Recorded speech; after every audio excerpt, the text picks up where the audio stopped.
Yideum is the author of several poetry collections and 11 plus books, including Cherub Femme Fatale, which I love that book, by the way, and Hysteria, which are available in English on that back table. Blood Sisters is her first and last novel so far. Please welcome Kim Yideum. Oh, sorry. I'll welcome you both. I'm going to welcome up both of them. I misunderstood. Jiyoon Lee is a poet and translator. She is the author of the poetry collection Foreigner's Folly and the translator of the novel Blood Sisters by Kim Yideum. She also co-translated Kim Yideum's first poetry collection to appear in English, Cherub Femme Fatale. She currently teaches yoga in Dallas.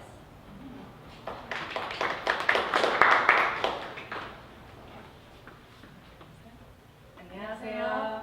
Hello everyone. I'm Kim Yideum.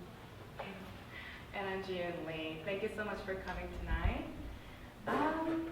And today is March 1st after the leap day, and I think it's Baba Marta in Bulgaria, and it's also in Buddhist terms. It's the day that Siddhartha left home, abandoning his past as a prince to become something larger. It's a special day, and also Independence Day for Korea. So, on that happy note, thank you for being here. Yeah, I don't know if I should talk into the mic or just, you can hear me okay, right? Yes. Okay, awesome, thanks. All right, so, and thank you Malvern Books for letting this happen. You good people make a lot of wonderful things happen, and I'm so grateful. And the star of the night is international writer of 11 plus books, who has been invited to many international literary festivals and residency, including Paris, Berlin, Germany, Slovenia, is now in Austin, and I think it's super cool. So this is wonderful. And before we go into the reading of a novel, it's hard to just get an excerpt of a novel to give you a good sense of how the novel works. So I'm going to give you a little context. And when I give a context, I give external and internal reality of a novel. I'll tell you more what I mean by that. An external reality of a novel is the plots, the characters, all those nitty-gritty parts. And to give you an external context of this book, Blood Sisters, is that it takes place in South Korea during late 80s. The dust from one of the biggest civil rights protests, June protest, 6월 민중항쟁, that left a lot of casualties, including a lot of college students who were part of the protest who died. Protesting against the corrupt and illegitimate, to a certain extent, president. That hasn't settled yet, so that's the backdrop of this novel. And that backdrop might sound a little foreign, but also kind of illegitimate, corrupt government and president. That sounds really foreign to you? Maybe? I don't know. So, and this protagonist is trying to survive, trying to be an artist while all of this is unfolding. So now moving on to internal reality of this novel is I'm asking you to experience how you can relate to this novel. As in, when I was translating this novel, I wasn't acting as though I'm just viewing some historical event unfold in distance, but yeah, I can see myself in that situation. That's kind of how I read and translated this novel. So I'll be posing questions to really tap into your inner experience relating to what's happening to this woman in 80s back in South Korea. That might seem distance, but weirdly enough, we find connection. Roberto Tejada at the University of Houston called it uncanny kinship. There's this kind of strange kinship that we can find in listening to events that is unfolding to somebody living in a foreign country in a different time. So I hope you can experience that. And the question that we'll be posing before reading this section is, so you can think about this as you're listening to the section that I'm sharing. So in Korean language, we call one another by the roles that they play. If somebody's a teacher, we don't say Mr. Parker, we call him teacher. If somebody's a brother, you wouldn't call him Scott, it's brother. Yeah. So you can meditate on how we view another person as a role that they play and the expectation, I'm okay, expectation that comes with it. You're supposed to be my boyfriend, you know, that kind of expectation. I invite you to kind of meditate on that. And another thing I invite you to meditate on is that this section kind of shows microaggressions by the boss. Has anybody in power position put you in an awkward spot where you felt like you didn't really have authentic voice and you couldn't make a choice that feels authentic and you have to say something that is expected to say? So consider that. Have you been forced into a role that you don't want to play? Do you see another person as a person or the role and its expectation? Yeah. All right, hope you can relate to this section. And we will be alternating Korean to English. So full bilingual experience. Yeah, it's a rare opportunity.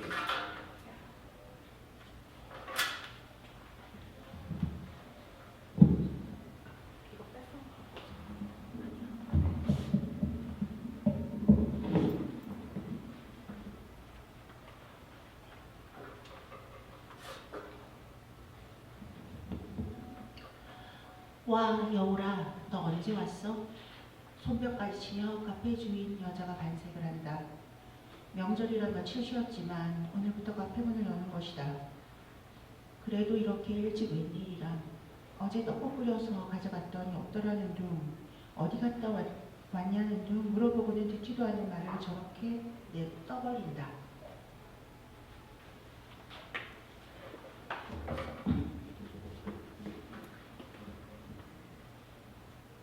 So the college student protagonist Yo is working at a shady coffee shop that may be involved in human trafficking. So, scene starts. Yo, when did you get here? My boss seems so happy to see me that she claps at the sight of me. The cafe was closed during the holiday, and today it reopened.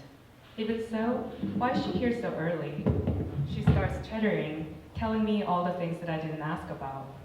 I went to your apartment with New Year's rice cake soup and you weren't even there. Where were you?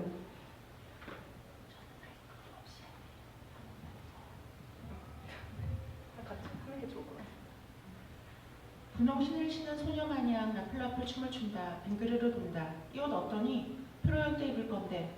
보라색 원피스는 목이 푹 파였고 어깨에서 가슴까지 목기 장식이 있다.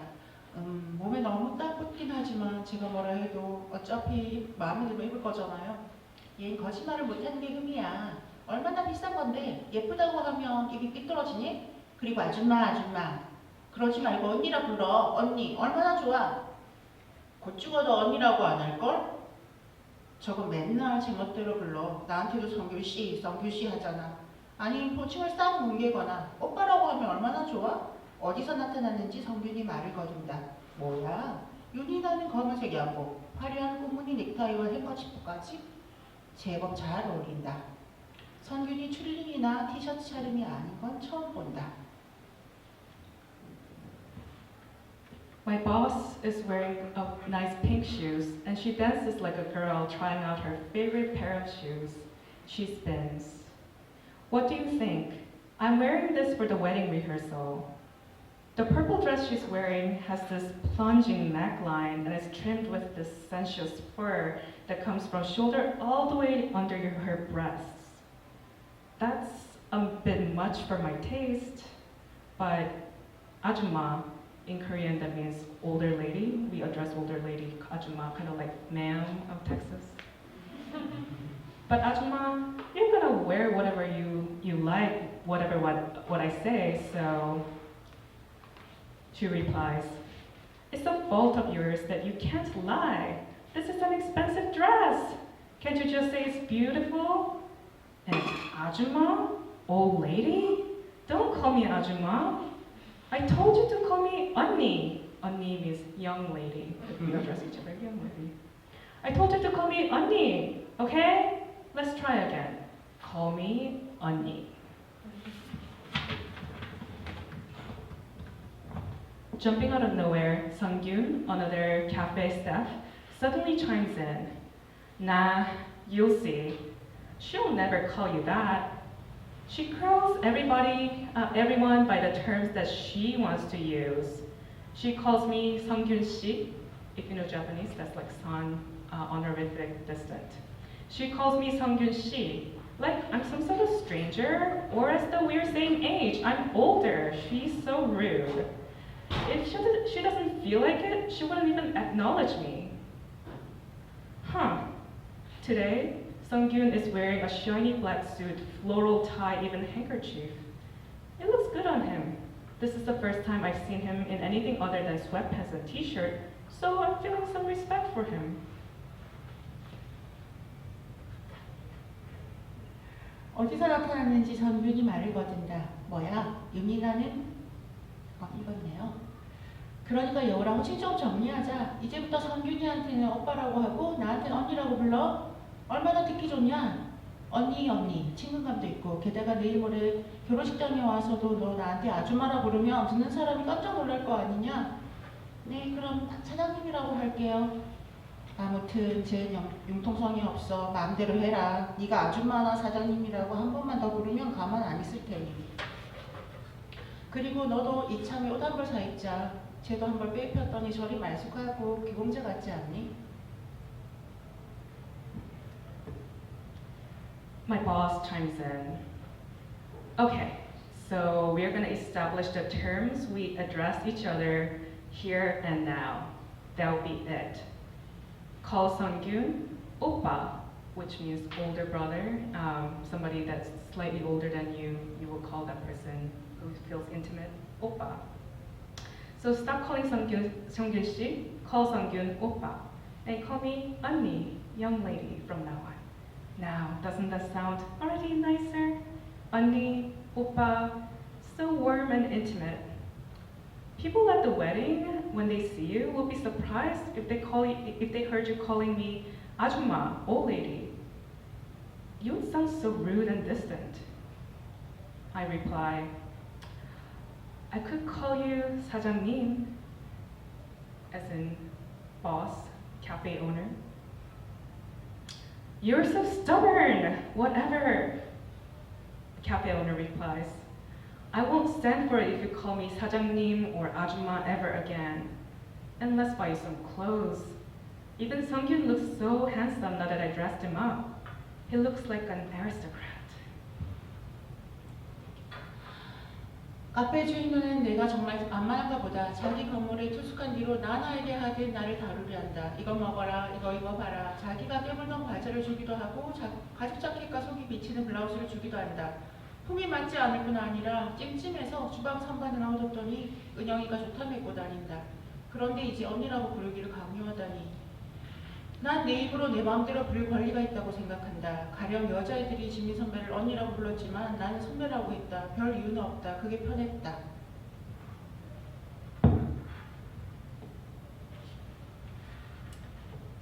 The cafe owner seems to find me beneath her. Ever since I had to move into her building, she treats me like her lapdog. She even has a dog, Nana.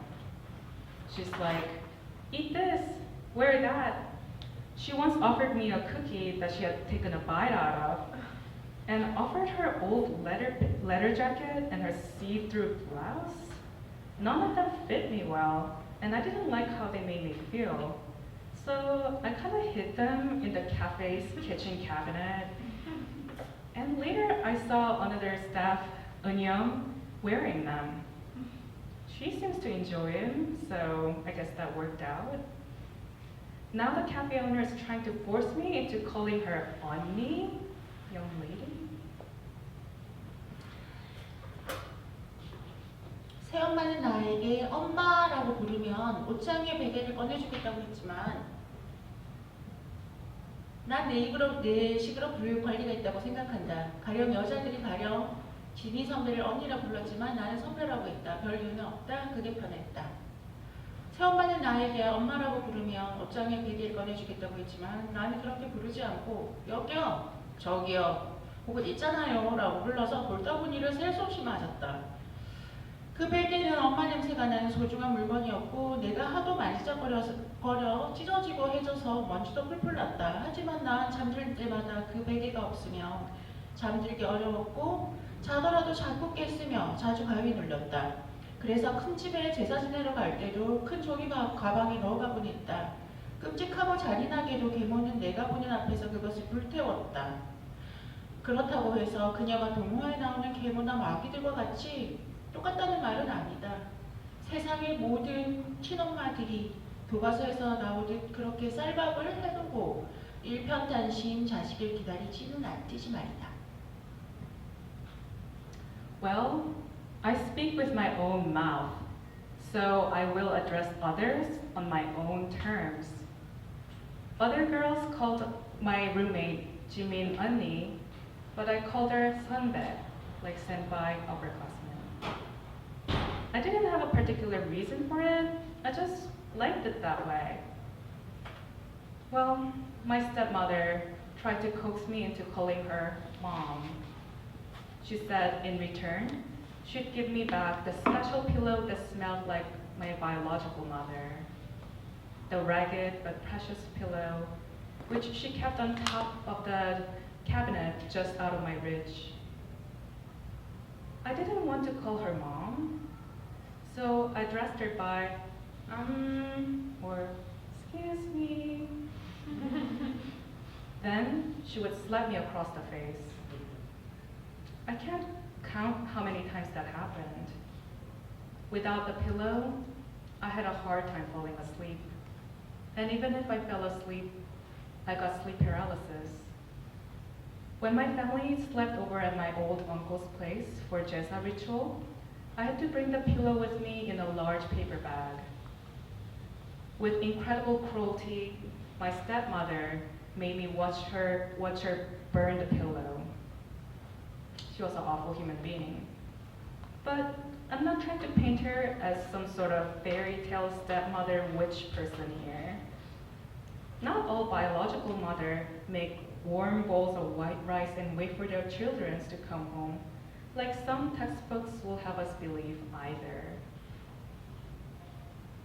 So that's the section. And the question you may want to reflect on is, what are the expectations based on social and other roles that each other play in each other's lives, and any awkward power struggles in your life. We are going to read another section, changing the gear a little bit. This section is, so I need to give you more context once again, because we're jumping around in this section to get a good taste of full spectrum of this book. Yeah, so the section we're about to read is a letter from the protagonist's friend, and she's going into hiding because she was involved with anti-American protests after American government kind of forced really like disease produce onto Korea to import. There was all of that unfolding in 80s, 2000s, and now. So, and now she has to go into hiding. And she's writing the protagonist a letter as she's considering dating a rich guy to stay safe from the undercover police that used to disappear college students who were involved in any type of protest that makes the government look bad. So that will be the section we'll be sharing with you now. 친구, 어젯밤은 어땠나? 자네가 이 편지를 언제 받을지 모르겠지만 내 추측으로 오늘일 거라 생각하네. 명심하게 자네 손에 손바닥 위에 있어. 그 사람과 같이 잤는가? 지연이라는 그 여자의 그 아저씨 돈도 많고 좋은 사람이긴 한데 뭐 그리 미남은 아니지 않은가? 지연이라는 그 사나이 돈 많고 좋은 사람이긴 한데 그래도 그와 결혼을 할 건가? 뭐 자네가 그 사람을 진심으로 사랑하고 있다면 별 문제는 없긴 하겠는데 혹시나 해서 말이지 내가 조언 하나 해도 괜찮겠는가? So for this section, a question for you to consider is, how can you form your own vocabularies? When you say I'm sorry, are you saying I'm a bad person? When you say I'm sorry, what you mean is I don't like that you are hurt. everybody speaks in code and everybody speaks in a formal translation. And I invite you to consider that as we read this section, and I'll be translating her now. Souls, my friend, handwriting is terrible. I chuckle as I unfold the letter. The letter goes, "Hey friend, how was last night?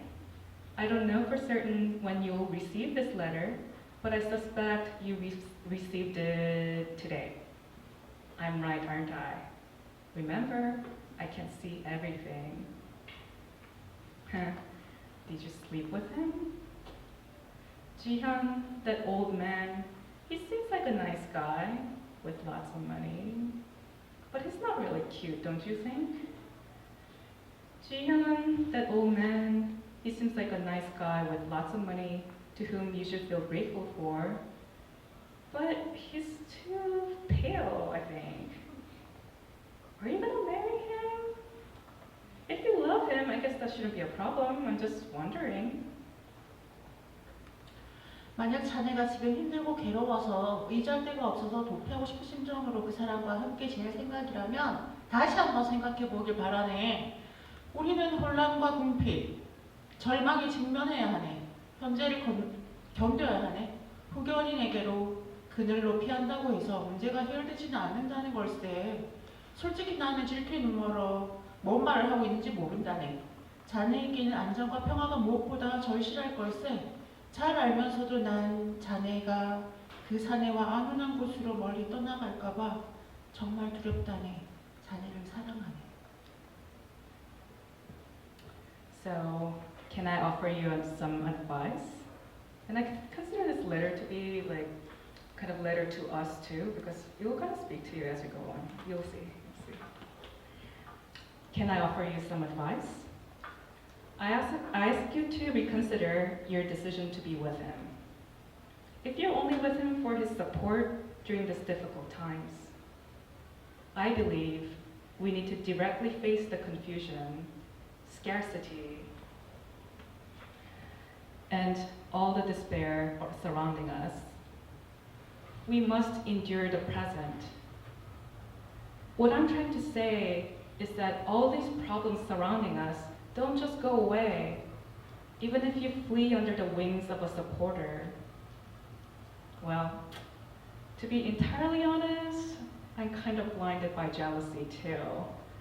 So I don't really know what I'm talking about.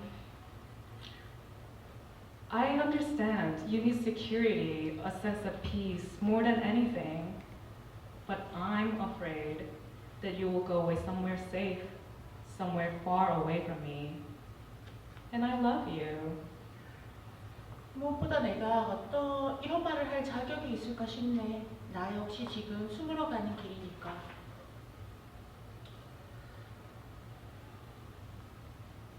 여기 또한 마음 편히 있을 곳이 아니라는 게 확실하네.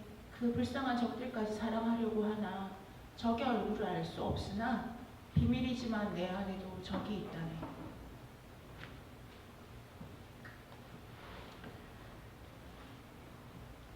Well, I'm giving you advice, but more than anything, I question whether I deserve to give you this advice, since I'm running away myself, going into hiding. It's just not safe to be on the college campus anymore. There are undercover police everywhere. They say, love thy enemy. I want to love my enemy, but I don't even know their faces. Here's a secret. I have an enemy within myself as well. The enemy wants me to study hard without causing trouble, win all the scholarships, pass all the exams, and be a good student. This enemy within me cries that she doesn't want to waste the tuition money her mother made by selling apples on the side of the road, and her father by embalming dead bodies. That enemy tries to persuade me that I can help the weak after I get a stable job as a pharmacist. So she limps to the library, even in her dreams. She's pathetic.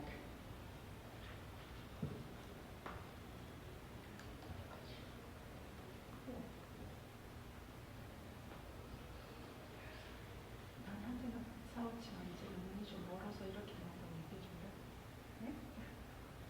한때는 사회 전혀 사회에 싸웠지만 이제는 눈이 멀어서 이렇게 빛을 비춰야지.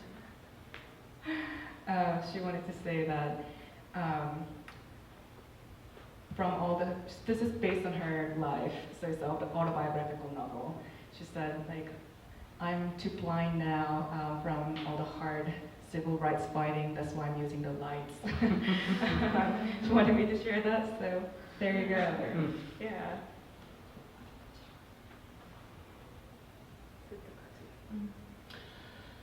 그때까지 눈 딱 감고 공부만 하러 부추겨.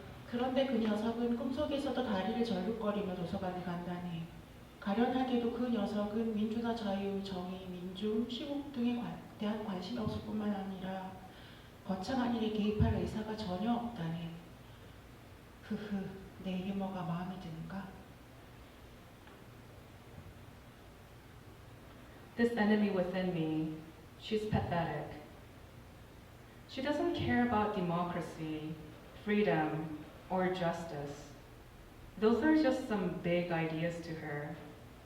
She doesn't care to serve the people. Do you like me writing in this dramatic way? 자네가 이 편지를 읽을 즈음에 나도 하늘 수 없이 어딘가로 피하여 잠적해 있을 거네. 자네가 누구누구 자취방을 찾아보건 내 고향집으로 찾아가든 나를 만날 수 없을 것이네. 나 체구가 작아서 쉬울 것이네. 그러니 허튼 수고는 하지 말라는 말이지. 하지만 걱정 말게. 우리는 다시 만날 테니까. 내가 자네를 얼마나 신뢰하고 사랑하는지 알아주길 바라네. 나는 뭐잖아. 아무 일 없다는 듯이 돌아와 5일째 축제를 할 것이네. 그때 레즈비언과 게이 페스티벌을 열 계획이네. 물론 자네나 나나 진정한 레즈는 아니지만 또 그걸 누가 알겠나? 자네는 자네의 성 정체성을 확신할 수 있는가?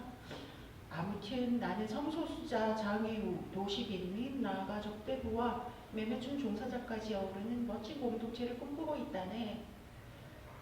자네도 꿈이라는 걸 꾸기 바란다네. 완전하고 절대적인 비관주의는 없다네.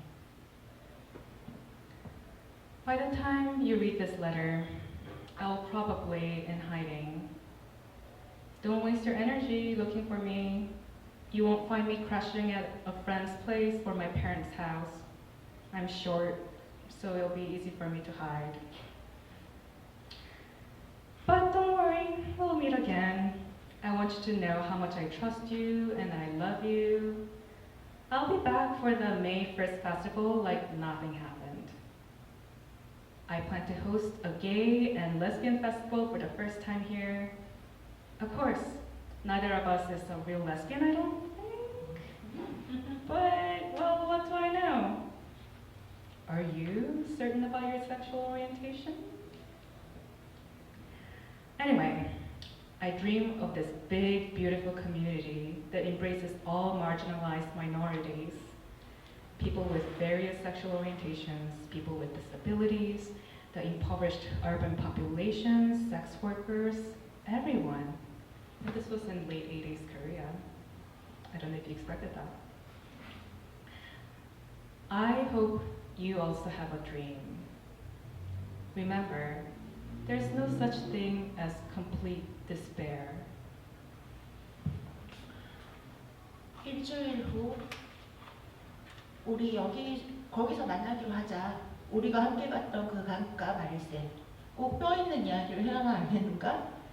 그때까지 보고 싶을 걸세. 설마 보안이 셀리야 없겠지만 우리가 아는 암호처럼 말할 것이네. 자네와 내 이름을 적지도 않았네. 내 어투가 마음에 드는가? 자네가 좋아하는 니체의 어투. 정확하게는 서툰 변어투로 말하는 것일세. 읽으면서 정말 재밌지 아니했는가? 마지막으로 니체의 글을 최신으로 덧붙이며 이만 줄이겠네. 7일 후 그곳에서 내가 먼저 가서 기다리겠네. 천천히 오게나. Okay. A week from now, March 21st, 3 p.m., I'll meet you there. You know where? The river we went that day? You don't seem to get it. Fine, I'll give you a better hint. Remember the story with the backbone? Did you notice? I've been speaking in code this whole time. I doubt this writing will fall into the wrong hands, like police, but just in case. I didn't even use your or my real name for that reason. Do you like the way that I'm writing here? You like Nietzsche? Some parts I'm trying to imitate Nietzsche's tone, the enemies within me. But if I were to be more accurate, I've been writing in a mode of awkward translation. It's kind of fun to write like this. Time to close this rambling letter. I'll close with a postscript, a quote from Nietzsche. 추신. 언젠가 많은 것을 알려야 할 사람은 많은 것을 자신 속에 숨긴다. 언젠가 번개의 불을 켜야 할 사람은 오랫동안 구름으로 살아야 한다. 프리드리히 니체. Amber alert, somebody's missing. Sorry about that. Okay. Time to close this rambling letter. I'll close with a postscript, a quote from Nietzsche. I'll wait there. Okay? I miss you. Don't rush. Postscript. Whoever one day will have much to proclaim must long remain silent unto himself. Whoever one day intends to ignite lightning must long be a silent cloud. Thank you for listening, and yeah, the question to reflect on: how do we create a code writing to each other to be authentic self? I believe that that's a necessity. Bringing your complexity into your own choice of word. What does take care mean when somebody greets you, take care? So I want you to reflect on that to relate to this coded novel, Blood Sisters. And for the rest of time, let's see what time it is. It is currently 6:40, and we have space for another 10, 15 minutes. So we'd love to have this a conversation rather than just like one-way street, you know? So we'll take questions. Thank you for listening so far. Yeah.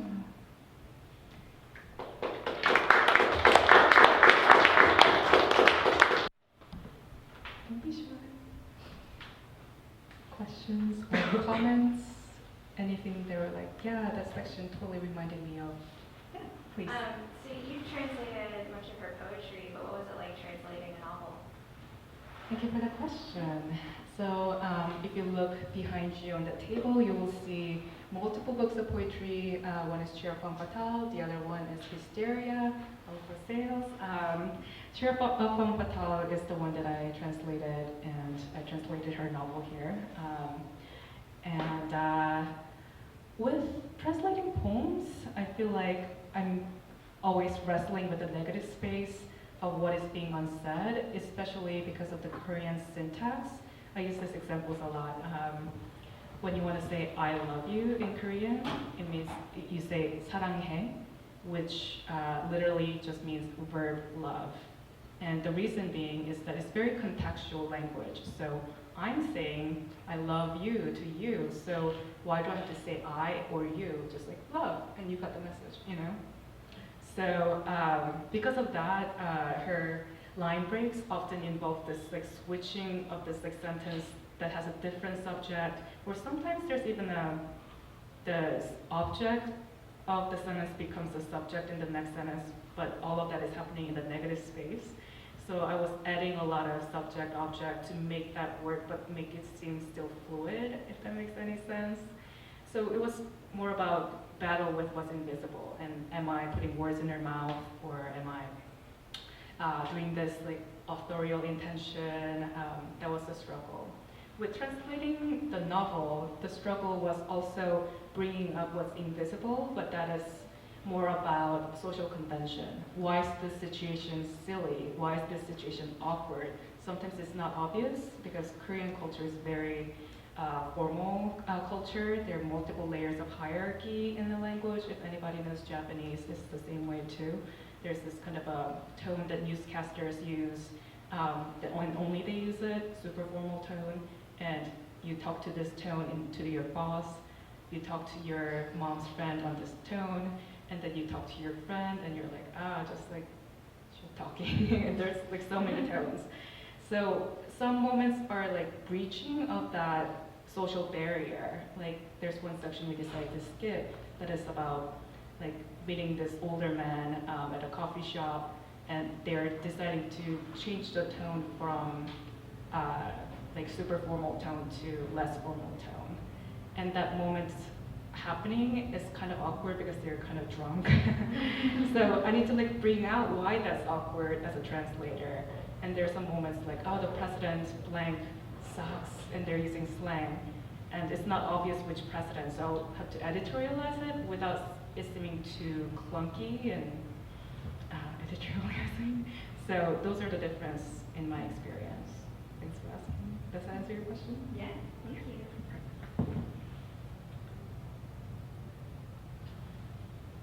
So has the use of honorifics changed since the 80s?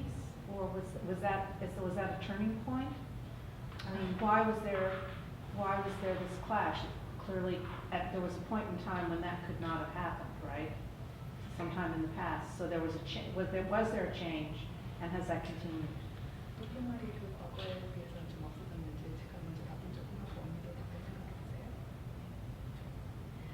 So short answer is that honorific is very much alive now. The clash between different tone is constantly happening, and that's just kind of, I guess, part of Korean culture, because sometimes the role that each other plays changes. I met my publisher, so he's my publisher, so I'm using honorific.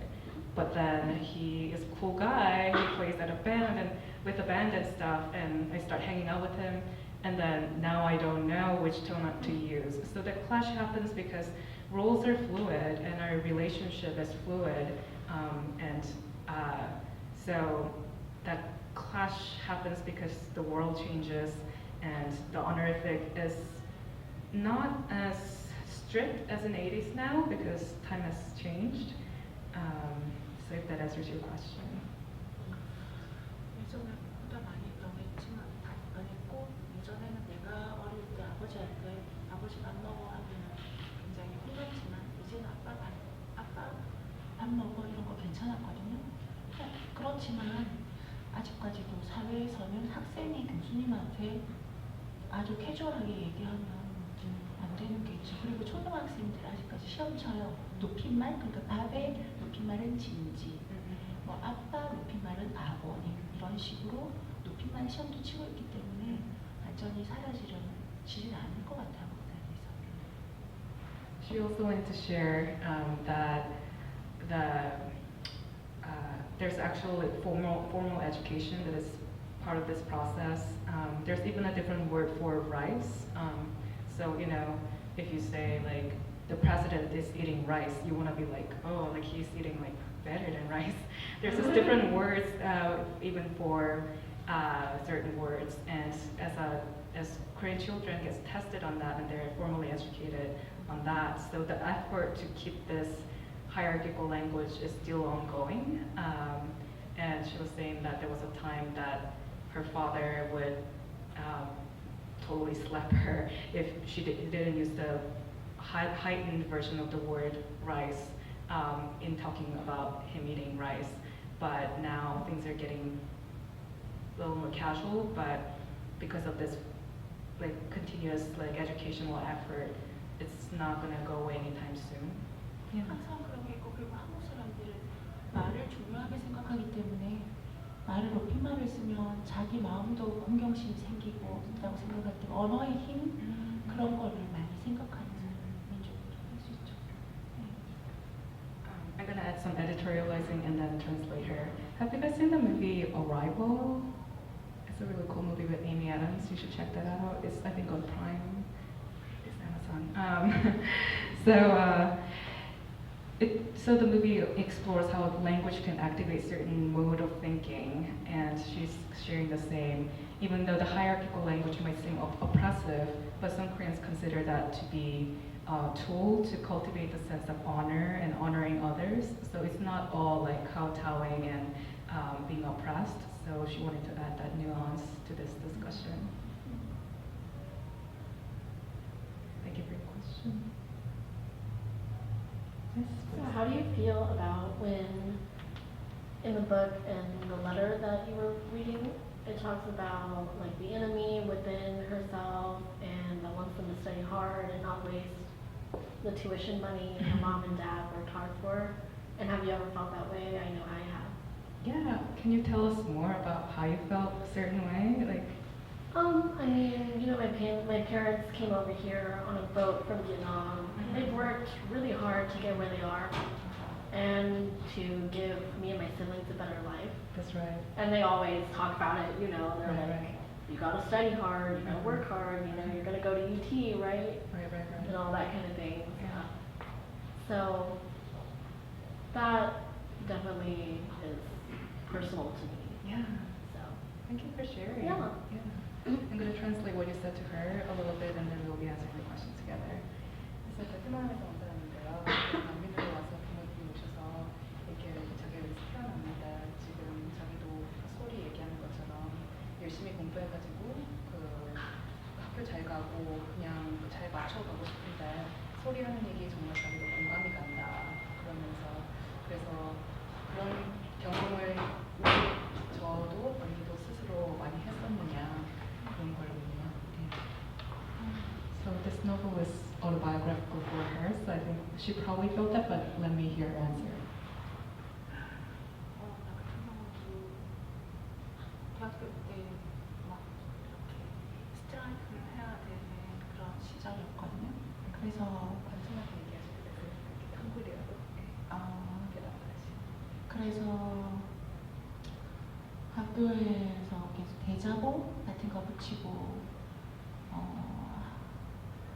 데모크레이션 그렇게 해서 아버지가 학교를 찾아왔어요. 집에 가지 않고 학생회국에서 그렇게 데모 준비를 하고 그래서 근데 아버지가 울면서 너는 공부 열심히 해가지고 부잣집에 시집가고 성공해야 되는데 왜 이러냐 그런 들었어요.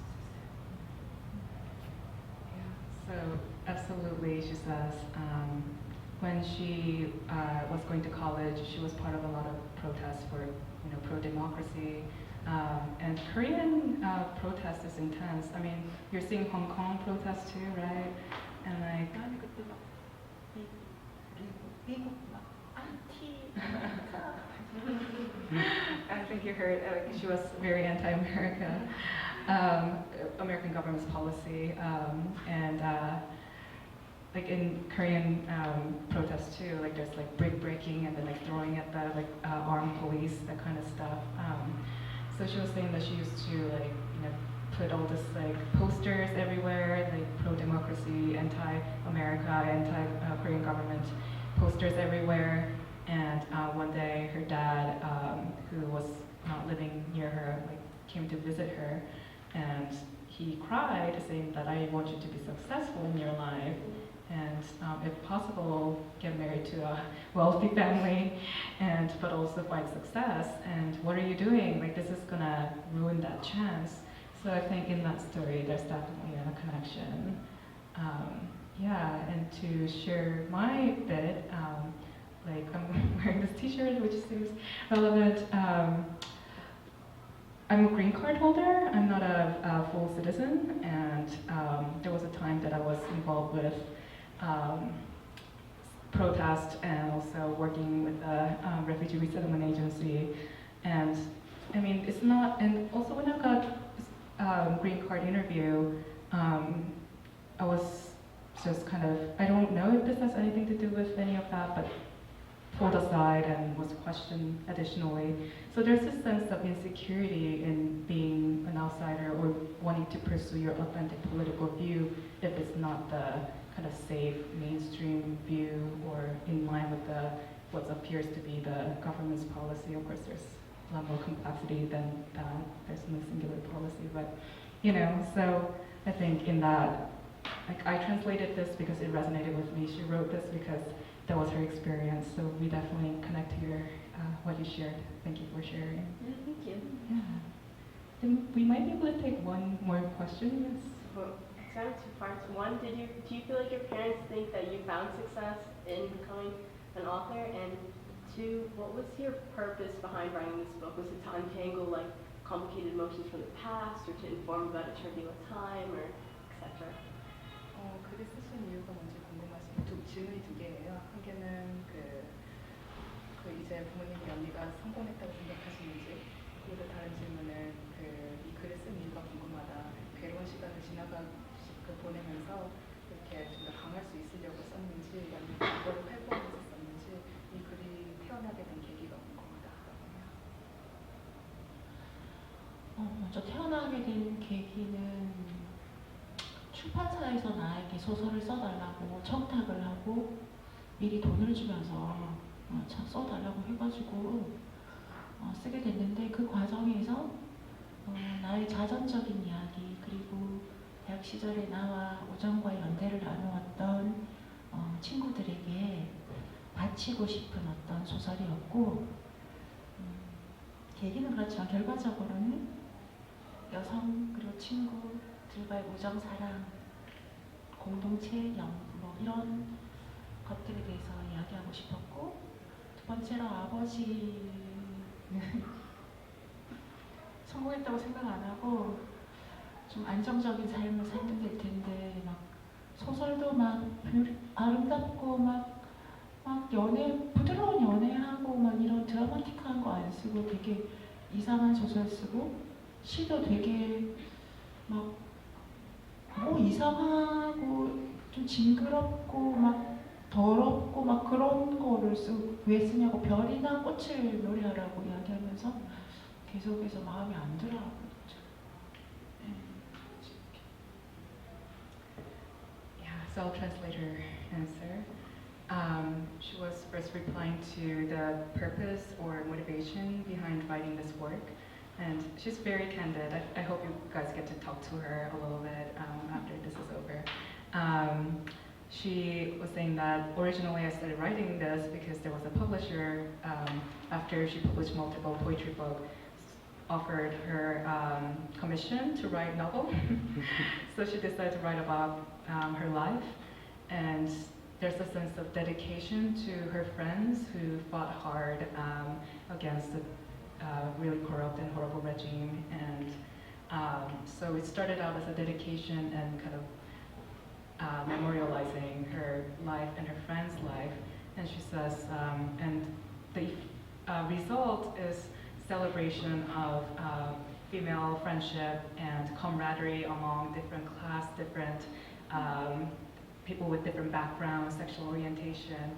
And I would say, this is my editorializing, transcending time and space to reach here. So she's happy to share that result. And another question that you asked was whether her parents consider her to be successful. And she kind of paused and she said her father doesn't consider her to be successful. He wished that she found a stable job that has consistent salaries, and he often questions why her novel talks about these difficult times rather than something about love or happiness.